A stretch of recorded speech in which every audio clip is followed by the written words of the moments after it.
Story RH, le podcast RH qui ne vous raconte pas d'histoire. Bienvenue à toutes, bienvenue à tous. History is made of stories. Dans cet épisode, nous allons parler de coopération et expliquer en quoi elle suppose une véritable pédagogie des contraintes à 360 degrés. Moi, je fais mon boulot. J'ai une équipe, je manage et crois-moi, ça délivre le résultat attendu.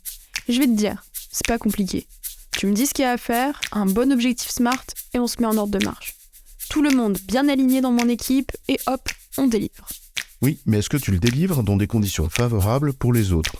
En particulier celles et ceux qui s'appuient sur ce que ton service réalise. Ou est-ce que tu as fait ce qu'on te demandait, mais avec des œillères, sans lever le nez et tenir compte d'une perspective plus large, et notamment des autres ? On dit souvent que la solution c'est la coopération, alors qu'en vérité, c'est plutôt le problème. On coopère mal. Et l'un des aspects pour mieux y arriver relève encore de la pédagogie. Alors, management, coopération et pédagogie des contraintes, c'est quoi l'histoire ?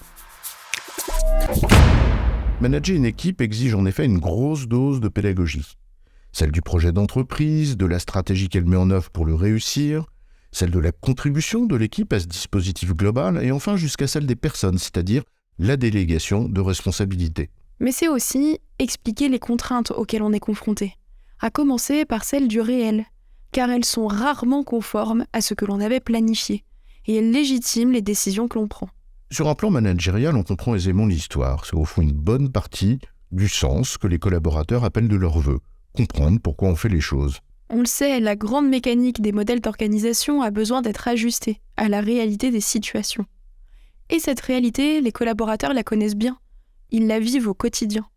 Il faut donc en effet expliquer ce qui en jalonne le quotidien, à savoir les décisions qui découlent du contexte et de ses contraintes. Rien de bien nouveau là-dedans. On est dans le registre des fondamentaux du management d'une équipe. C'est d'ailleurs de même nature en matière de management fonctionnel. Mais ça suffit pas. Combien de fois les managers ou les responsables de projet râlent sur les choix qui viennent du dessus ?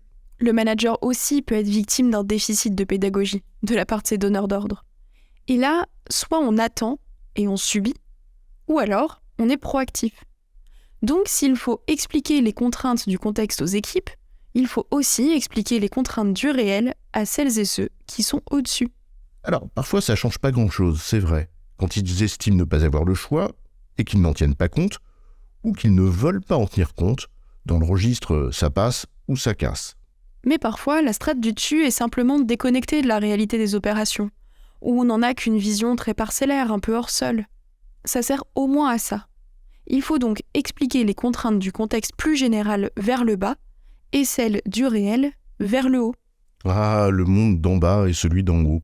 Quelle représentation des choses, le traditionnel découpage vertical issu du taylorisme, entre ceux qui pensent le travail et ceux qui le réalisent. Mais c'est un autre sujet. Le taylorisme, c'est aussi un découpage horizontal, celui de la chaîne de valeur, qui d'ailleurs, à la fin, se matérialise par sa plus petite unité de compte, le poste. En d'autres termes, cette équipe que tu manages, c'est aussi un maillon dans une chaîne plus large. Et c'est là où la notion de coopération prend encore plus son sens. Ta chaîne de valeur, c'est en quelque sorte une succession de petits systèmes où, à chaque fois, il y a un truc qui rentre, une activité qui est réalisée, et un truc qui sort. Ce qui pose donc 2 questions. 1. Est-ce que ce qui sort de chez les autres et rentre chez toi te met plus ou moins en bonne condition pour que ton équipe soit performante ? Et 2. Est-ce que ce que tu délivres en sortie met les autres dans de bonnes conditions à leur tour pour qu'ils soient eux aussi performants ? Bref, l'image des passes dans les lignes arrières d'une équipe de rugby. Il y a le passeur et le receveur. Or, le receveur qui court trop vite et qui va pas être dans le tempo, il ne met pas le passeur en condition de passer correctement le ballon. De la même manière que le passeur, s'il fait une passe de maçon, il envoie le receveur au carton. Coopérer, dans ce cas, c'est évidemment ajuster les deux. Et cela passe aussi par un exercice de pédagogie, et ce, sur 2 plans. D'abord, expliquer les contraintes de ton département ou ton équipe à celles et ceux qui l'alimentent en amont, pour qu'ils en tiennent compte. Et tu peux prendre le pari que si ce n'est pas le cas, ce n'est pas toujours une question de mauvaise volonté, mais simplement d'ignorance de tes besoins et de tes contraintes. Et tu dois faire de même avec celles et ceux à qui tu délivres quelque chose, pour essayer du mieux possible de tenir compte de leurs propres contraintes. Là encore, s'ils ne le font pas, va à la pêche de l'information. Tu comprendras mieux ce que tu as à faire, et surtout, comment tu dois le faire. On peut partir du principe que chacun fait ce qui l'arrange dans son coin et n'a pas grand-chose à faire ni des autres ni de l'entreprise en tant que bien commun. Mais c'est une vision non seulement pessimiste de l'entreprise, mais aussi assez peu conforme à la réalité. C'est très réducteur. Il y a plein de gens qui essayent de faire leur travail du mieux qu'ils peuvent, en toute bonne foi et toute bonne volonté. On peut même partir du principe que lorsque quelqu'un décide de quelque chose, il est généralement sincèrement convaincu que c'est une bonne décision. On ne va pas nier des réalités comme l'absence de sens, la réduction de l'autonomie, les injonctions contradictoires. Tout c'est très constitutif d'un certain mal-être au travail. Mais l'entreprise, c'est aussi un lieu où les gens font de leur mieux. Mais parfois, malgré la meilleure volonté du monde, ils n'ont simplement pas toujours une vision complète des choses.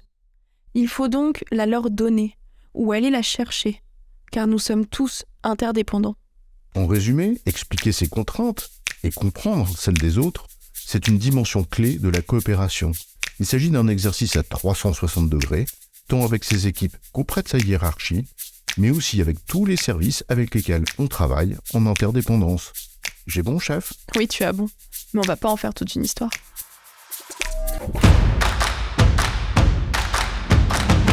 Story RH, le podcast RH qui ne vous raconte pas d'histoire. Retrouvez tous les épisodes sur storyrh.fr.